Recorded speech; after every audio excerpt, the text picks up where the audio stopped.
dit on va faire quelque chose, on veut bouger les lignes. Alors il y a plus de 20 bénévoles qui veulent bouger les lignes en permanence pour la Bretagne.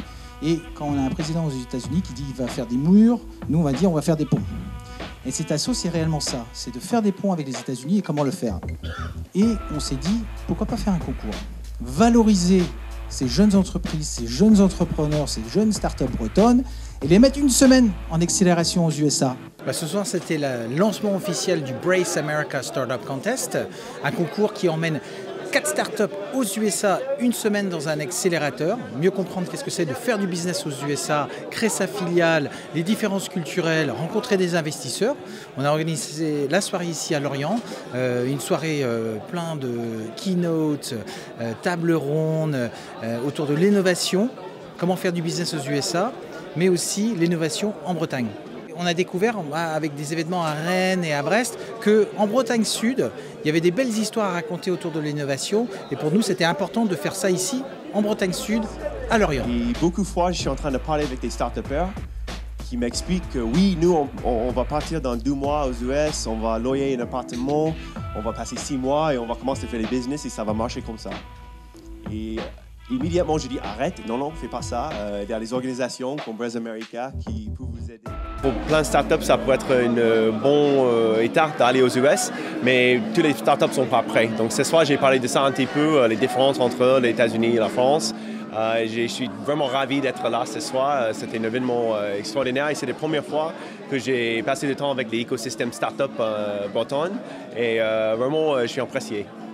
J'ai parlé de l'histoire, de l'évolution de la Silicon Valley, sa naissance et puis dans quelle mesure ça peut servir d'exemple pour la France, qu'on n'a pas forcément besoin d'un soutien gouvernemental ou de collectivités locales pour créer donc un creuset. Le gouvernement a aidé avec les contrats, mais aussi les banques ont joué tout à fait le jeu en empruntant, en prêtant beaucoup d'argent à des personnes qui avaient juste des idées. Et si bien que maintenant, il y a 250 000 personnes qui travaillent dans la Silicon Valley, dont au moins 35 000 Français. Et je trouve que ça sert d'exemple pour toute la Bretagne. Là, au travers de votre présentation, j'ai pu trouver effectivement des points communs. Alors on reste sur une échelle évidemment en termes de chiffre d'affaires qui reste relativement raisonnable. Là, on a identifié 162 acteurs dans cette Silicon Valley en Bretagne avec un chiffre d'affaires de 56 millions d'euros dédié à la... Nous avons parlé de la marque Bretagne Silicon Valley que nous avons lancée dernièrement à l'occasion du Salon Nautique et c'était très intéressant de faire le comparatif avec Monsieur Betty qui était là, qui nous a fait un très bel exposé sur la genèse de la Silicon Valley, ce qu'elle était, ce qu'elle devient.